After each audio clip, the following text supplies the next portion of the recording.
स्वागत है। मैं आप सभी का अभिनंदन करती हूँ। आप लोग हमारा वीडियो शुरू से लेकर आखिरी तक ज़रूर देखिए। आप लोग हमारे चैनल से ज़रूर जुड़िए और जब आप पेपर देंगे तो देखिएगा, फ़ायदा ज़रूर मिलेगा। और इसलिए हमारे चैनल को सब्सक्राइब कर लीजिए, जिससे आपको अपने पेपर में जो हम पढ़ा रहे हैं देखने को मिले, ऐसा प्रयास है। और बहुत मेहनत कर के वीडियो बना रहे हैं, जिससे आप लोग को लाभ मिले। ठीक है, तो ये आज हम आरोह भाग 2 के भक्तिन पढ़ाएंगे, गद्य का, जिसकी लेखिका महादेवी वर्मा है। भक्तिन में जो है, भक्तिन ही मुख्य पात्र हैं और इनके इर्द गिर्द ही पूरी कहानी घूमती है। पहले पूरी कहानी जान लेते हैं। और ये कहानी बहुत ही ज़्यादा अच्छी है। मतलब एक उस समय इतनी सशक्त महिला, निडर, बहुत ही मतलब बड़ी बात है। भक्तिन जो हैं, इनके पिताजी जो हैं वो बड़े आदमी होते हैं। तो बड़े भक्तिन की शादी जहाँ होती है, वो 3 भाई होते हैं। भक्तिन की शादी 5 वर्ष की उम्र में हो जाती है। फिर इनका गौना 9 वर्ष की उम्र में होती है। फिर भक्तिन की जो सास हैं, उनके 3 बेटे हैं। और इनकी जो जेठानियाँ हैं, उनको भी बेटे हैं। लेकिन भक्तिन को क्या है, 3 बेटियां होती हैं। भक्तिन जो है संघर्षशील महिला है, स्वाभिमानी है और कर्मठ हैं। लेकिन जब इनको 3 बेटियां इनकी हो जाती हैं, तो इनकी सास जो है और जेठानी सब लोग इनको कुछ न कुछ कहा करते थे हमेशा। भक्तिन को खरी खोटी सुनाते थे। 36 साल की उम्र में इनके पति का निधन हो जाता है। फिर इनके जेठ लोग सोचते कि इनका विवाह कर दिया जाए, लेकिन भक्तिन बिल्कुल नहीं शादी करना चाहती। वो लोग इसलिए शादी करना चाहते थे कि इनका जो हिस्सा है वो सब हड़प लें। फिर भक्तिन को अलग से वो उनका मतलब अलग कर दिया जाता है। तो भक्तिन इतना मेहनत करके बहुत अच्छा अपना मतलब खेती ओती करके अच्छा कमा लेती थी भक्तिन। लेकिन फिर भक्तिन ने सोचा अपने बड़े बेटे को घर जमाई बना दें, बड़े दामाद को। लेकिन दामाद की भी मृत्यु हो जाती है। तो उसकी बेटी की शादी जो जेठ हैं अपने क्या कहते साले से करना चाहते थे, लेकिन वो नहीं करना चाहती थी। भक्तिन की बेटी भी बहुत स्वाभिमानी थी, परंतु उसको जोर ज़बरदस्ती करके पंचायत बुला के उसकी शादी कर दी जाती।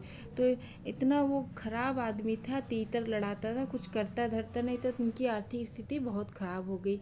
एक बार भक्तिन जो है वो कर नहीं दे पाई, तो इन्हें दिन भर धूप में खड़ा रखा गया था। इससे इनके स्वाभिमान को बहुत ठेस पहुंचता है। इसलिए ये अपने कमाने के लिए वहाँ शहर चली जाती है। शहर में ये महादेवी वर्मा जी के घर में सेविका के रूप में खाना बनाती हैं। वहीं से इनकी पूरी ज़िंदगी बदल जाती है। महादेवी वर्मा जी ने इनका नाम भक्तिन रखा। फिर वहाँ ये खाने बनाने का काम करती हैं। फिर उसके बाद इनसे इतना लगाव हो जाता है कि महादेवी वर्मा जी को ये छोड़कर जाना नहीं चाहती थी। तो आखिरी में बस वहीं रहती हैं। आइए अब शुरू करते हैं। भक्तिन का कैरेक्टर बहुत ही स्वाभिमानपूर्ण और दृढ़ निश्चय है, किसी के सामने झुकती नहीं। ऐसी सशक्त महिला होनी चाहिए। मतलब किसी के आगे हाथ मत फैलाइए, अपने बल पर अपने मेहनत से काम करिए, वो सबसे बहुत ही अच्छा होता है। चलिए शुरू करते हैं। पहला पॉइंट देखिए, भक्तिन पाठ की लेखिका कौन है? महादेवी वर्मा जी। इससे पाठ भी तैयार हो जाएगा और क्वेश्चन भी तैयार हो जाएंगे। भक्तिन, दूसरा पॉइंट, भक्तिन संस्मरण महादेवी वर्मा की किस कृति से संकलित है? संस्मरण, ये संस्मरण है कहाँ से? स्मृति की रेखाएं से संकलित है। भक्तिन किस विधा में लिखा गया है? आत्म संस्मरणात्मक रेखा चित्र, आत्म संस्मरणात्मक रेखा चित्र में लिखा गया है। भक्तिन पाठ में मूलतः किन सामाजिक समस्याओं को उल्लेख किया गया है? अशिक्षा, अंधविश्वास, विधवा समस्या और लड़के लड़कियों में भेदभाव बहुत ज़्यादा था। अगर लड़कियां हैं तो उन्हें उसकी माँ की भी कोई मान सम्मान नहीं किया जाता था। लड़कियों को तो बिल्कुल बेकार समझा ही जाता था। विधवा विवाह में अगर कोई विधवा हो गया तो उसके साथ बहुत ही अपमानजनक व्यवहार किया जाता था। 5वां पॉइंट, भक्तिन महादेवी वर्मा जी से कितने वर्ष बड़ी थी? लगभग 25 वर्ष। भक्तिन जो है लगभग 25 वर्ष बड़ी थी। महादेव छठा पॉइंट, महादेवी वर्मा जी ने भक्तिन के जीवन को इतने परिच्छेदों में विभक्त किया। 4 परिच्छेदों में। भक्तिन के जीवन को उन्होंने 4 परिच्छेदों में विभक्त किया। 7वां पॉइंट, भक्तिन पाठ के आधार पर पंचायतों की क्या तस्वीर उभरती है? अब हमारे प्रेमचंद जी ने पंचायतों को क्या पंच परमेश्वर कहा है, पंचों को, लेकिन यहाँ पंचों ने बहुत ही अन्यायपूर्ण डिसीजन दिया था। भक्तिन पाठ के आधार पर पंचायतों की क्या तस्वीर उभरती? पंचायतें गूंगी, कुछ नहीं बोली, उस लड़के के साथ जो गलत हुआ और उसके बोल दिए कि इस लड़के के साथ तुम्हें पति पत्नी के रूप में रहना है। लाचार और अयोग्य थी। कैसी थी पंचायत? गूंगी थी, लाचार थी और अयोग्य थी। भक्तिन कौन थी? महादेवी वर्मा जी की देहाती सेविका। कौन थी? देहाती सेविका। 9वां पॉइंट, भक्तिन का वास्तविक नाम क्या था? लक्ष्मी। उन्होंने महादेवी वर्मा जी से कहा था कि आप हमारे इस नाम से हमें मत बुलाइएगा, आप हमारा कोई नाम रख दीजिए। तो उनके गले में कंठी देखकर महादेवी वर्मा जी ने उनका नाम भक्तिन रखा था। लक्ष्मी इसलिए उनको अच्छा नहीं लगता था क्योंकि वो गरीब थी, इसलिए लक्ष्मी जो थी धन की देवी थी। 10वां पॉइंट, भक्तिन का सूरवीर पिता किस गांव का रहने वाला था? झूसी का। कहाँ का? झूसी। भक्तिन का विवाह किस गांव में हुआ? हडिया। कहाँ हुआ था? हडिया। 12वां पॉइंट, भक्तिन का विवाह किस आयु में हुआ था? 5 वर्ष की आयु में। 5 वर्ष में बच्चा क्या समझता है, सोचिए, उस टाइम शादी कर देते थे, तो क्या पता नहीं कैसे लोग सह पाते थे। 13वां पॉइंट, भक्तिन का गौना किस उम्र में हुआ था? 9 वर्ष में। उस समय भी कुछ समझ नहीं होता। 14वां पॉइंट, भक्तिन की कितनी जेठानियाँ थीं? भक्तिन की 2 जेठानियाँ थीं। भक्तिन का कद और आंखें कैसी थी? छोटी आंखें, छोटा कद। 16वां पॉइंट, भक्तिन के पति की मृत्यु के समय भक्तिन की उम्र कितनी थी? भक्तिन तब 29 वर्ष की थी जब इनके पति का देहांत हुआ, तो भक्तिन 29 वर्ष की थी। 17वां पॉइंट, भक्तिन के पति की मृत्यु किस उम्र में हुई? 36 वर्ष में। 36 वर्ष में हुई। और 18वां पॉइंट, तुषारपात का शाब्दिक अर्थ क्या है? ओले गिरना। क्या है तुषारपात? मतलब ओले गिरना। 19वां पॉइंट, भक्तिन की कितनी बेटियां थी? भक्तिन की 3 बेटियां थीं। भक्तिन की विशेषताएं बताइए।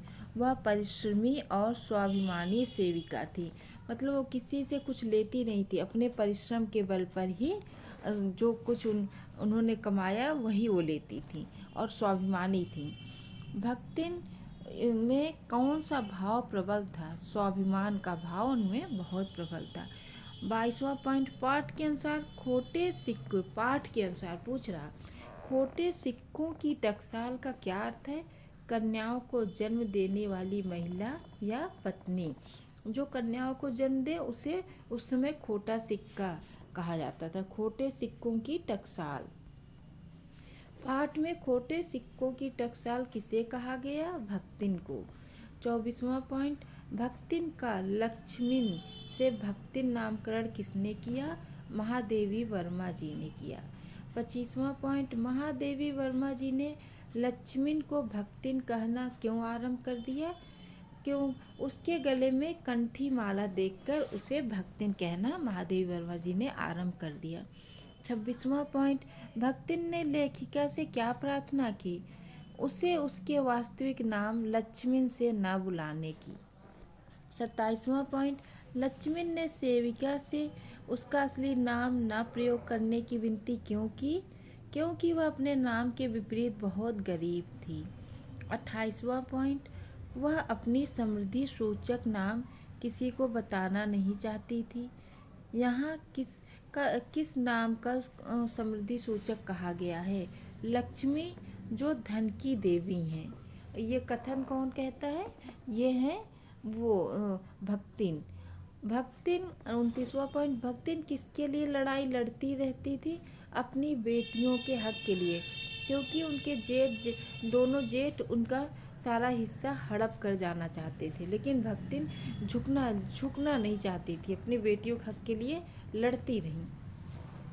भक्तिन किस प्रकार का भोजन बनाती थी? सीधा सादा, सरल और सात्विक। 31वां पॉइंट, उसे किसी अन्य का कहाँ आना पसंद नहीं था? अपनी रसोई घर में। उन्हें अपने रसोई घर में किसी का आना पसंद नहीं था। 32वां पॉइंट, भक्तिन किसके समान लेखिका के साथ लगी रहती थी? छाया के समान। हमेशा लेखिका के साथ छाया के समान लगी रहती थी। 33वां पॉइंट, ससुराल में भक्तिन के साथ उसके पति का व्यवहार कैसा था? बहुत अच्छा। भक्तिन के पति बहुत अच्छे थे, वो कभी इनको मारते पीटते नहीं थे और कुछ भी नहीं कहते थे, बल्कि जेठ लोग अपनी पत्नियों को, उनकी जेठानियों को मारते पीटते थे, लेकिन इनके पति बहुत अच्छे थे। 34वां पॉइंट, भक्तिन घर वालों की उपेक्षा के बाद भी सौभाग्यशाली क्यों थी? क्योंकि उसका पति उसे कभी डांटता या उसके साथ अभद्र व्यवहार नहीं करता था।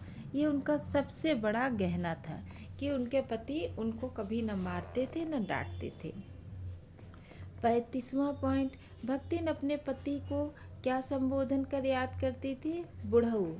कहती थी कि जब मर गए थे, कहती थी अब मैं भी बुढ़ा गई तो क्या वो नहीं बुढ़ाए होंगे, वो भी बुढ़ाए होंगे, तो इसलिए उनको हमेशा बुढ़ऊ कहा करती थी। 36वां पॉइंट, वह बड़े बाप की बड़ी बात वाली बेटी को पहचानता था। यह कथन किसके लिए कहा गया है? भक्तिन के पति के लिए। भक्तिन के पति जानते थे कि ये बड़े घर की बेटी है और बड़ी बात वाली, मतलब बहुत स्वाभिमानी औरत है। जेठानियाँ भक्तिन के साथ कैसा व्यवहार करती थी? क्रूरता भरा व्यवहार करती थी। अपने पति के प्यार में ये सब वो भूल जाती थी। 38वां पॉइंट, भक्तिन का दूसरा विवाह करने के लिए कौन उकसाता था? जेठ जेठानी। 39वां पॉइंट, भक्तिन के ससुराल वालों ने उसके पति की मृत्यु के बाद उसे पुनर्विवाह करने के लिए क्यों कहा? ताकि वो भक्तिन का घर, जमीन और संपत्ति हड़प सकें, है ना। इसी से पूरा आपको पाठ क्लियर हो जा रहा होगा और क्वेश्चन भी तैयार हो जा रहा है। वो क्या इसलिए चाहते थे कि भक्तिन दूसरा विवाह कर ले ताकि भक्तिन का घर, जमीन और संपत्ति उनको मिल जाए।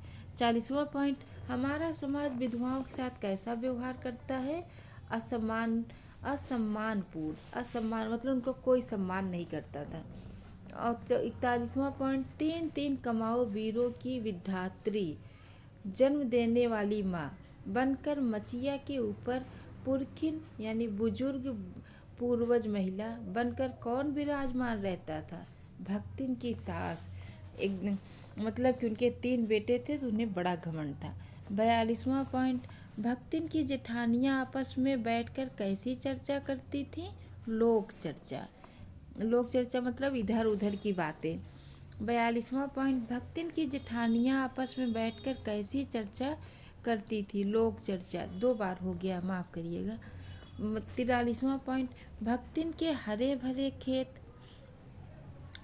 खेत, मोटी ताजी गाय, भैंस और फलों से लदे पेड़ों को देखकर किसके मुंह में पानी आ जाता था? जेठ जेठानी। इतना मेहनत करती थी कि उसके खेत में खूब पैदावार होता था, उसकी गाय भी खूब तंदुरुस्त थी, भैंस भी खूब दूध देती थी और उसके पेड़ों में खूब फल लगे रहते थे। 44वां पॉइंट, सास ने भक्तिन को उसके पिता की मृत्यु की खबर क्यों नहीं दी? रोने धोने के अपशकुन से बचने के लिए। न तो उसकी सास ने बताया और जो उसकी माँ थी वो दूसरी थी, उसने भी नहीं बताया भक्तिन को कि उसके पिता मर गए हैं। जब वो जाती है, इसकी माँ, जब सास कहते हैं कि जाओ अपने मायके एक बार हो आओ, जब जाती हैं तो उसे रास्ते में ही पता चलता है। फिर वहाँ से रोते हुए अपने घर लौट आती हैं और अपनी सास को खूब भला बुरा कहती हैं। 45वां पॉइंट, भक्तिन के आने के बाद महादेवी वर्मा अपने आप को क्या मानने लगी थी? देहाती। महादेवी वर्मा उसी के उसमें रंग में ढल गई थी। भक्तिन का परम कर्तव्य क्या था? हर प्रकार से लेखिका को खुश रखना। सेवक धर्म में भक्तिन की तुलना किससे की गई? हनुमान जी से। मतलब जिस तरह हनुमान जी प्रभु श्री राम जी के सेवा करते थे, उसी तरह भक्तिन अपनी मालकिन की सेवा करती थी। 48वां पॉइंट, भक्तिन के संदर्भ में हनुमान जी का उल्लेख क्यों हुआ? सेवा भाव के लिए। 49वां पॉइंट, लेखिका को भक्तिन क्या मानने लगी थी? अपनी संरक्षिका।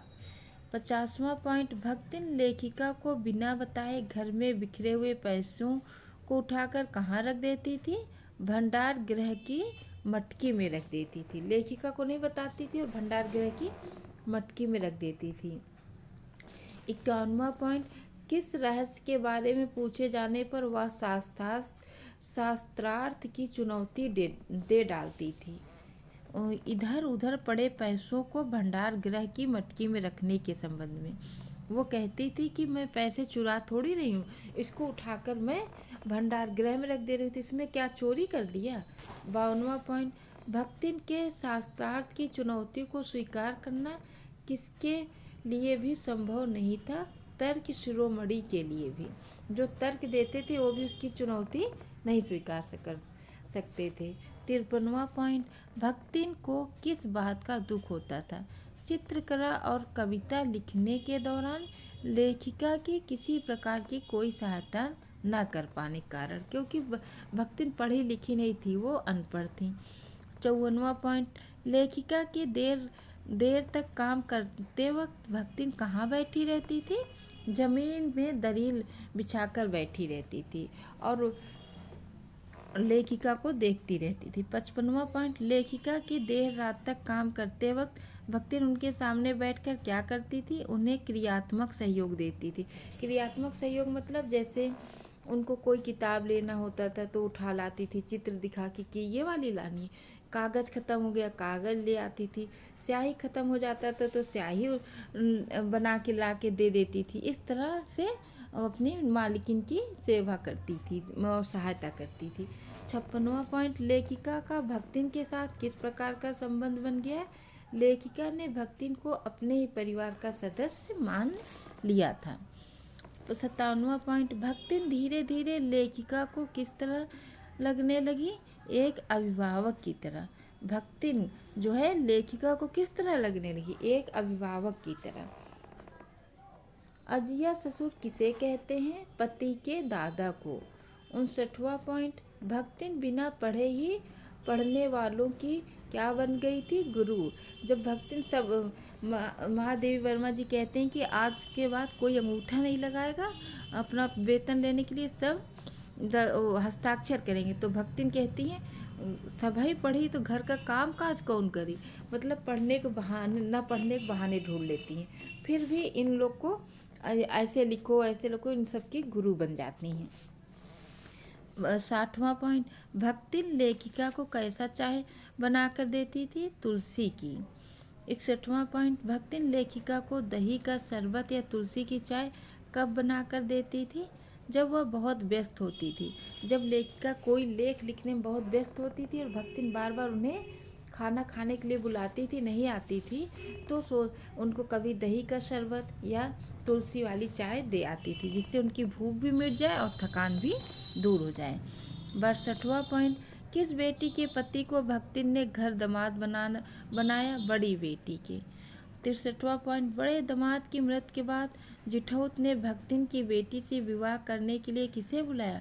अपने तीतर लड़ाने वाले साले को, जो कि बहुत ही नालायक आदमी था। 64वां पॉइंट, युवक जेठौत के साले के गाल पर युवती भक्तिन की बेटी के 5 उंगलियों के निशान किस बात की गवाह देते थे? तीतरबाज युवक दोषी था। 65वां पॉइंट, भक्तिन की विधवा बेटी के न चाहने पर भी उसका दूसरा विवाह कैसे हुआ? धोखे से। वो बिल्कुल इससे शादी नहीं करना चाहती थी, परंतु उन दोनों को एक कमरे में बंद कर देते हैं, फिर उसके बाद कहते हैं कि अब इन लोग को शादी करना पड़ेगा, लेकिन वो बिल्कुल नहीं चाहती थी और पंचायत ने भी उन्हीं लोग की तरफ फैसला दिया। 66वां पॉइंट, भक्तिन की बेटी और जेठ के साले के लिए पंचों ने क्या फैसला सुनाया? दोनों को पति पत्नी माना। 67वां पॉइंट, भक्तिन की बेटी के संबंध में पंचों का फैसला कैसा था? दुर्भाग्यपूर्ण, अन्यायपूर्ण और एक तरफा। उन्होंने न्याय नहीं किया था। 68वां पॉइंट, बेमेल विवाह का क्या परिणाम हुआ? दोनों में अनबन का कारण बना। 69वां पॉइंट, 69वां पॉइंट, बेटी के दूसरे विवाह के बाद भक्तिन की आर्थिक स्थिति कैसी हो गई थी? बहुत खराब हो गई थी। भक्तिन की आर्थिक स्थिति दिन प्रतिदिन खराब होती चली गई। 70वां पॉइंट, लगान न चुका पाने के कारण भक्तिन को क्या सजा मिली? उसे दिन भर धूप में खड़ा रहना पड़ा। मतलब ऐसी स्थिति आ गई थी कि वो लगान भी नहीं चुका पाती थी। 71वां पॉइंट, भक्तिन ने दुखी होकर क्या किया?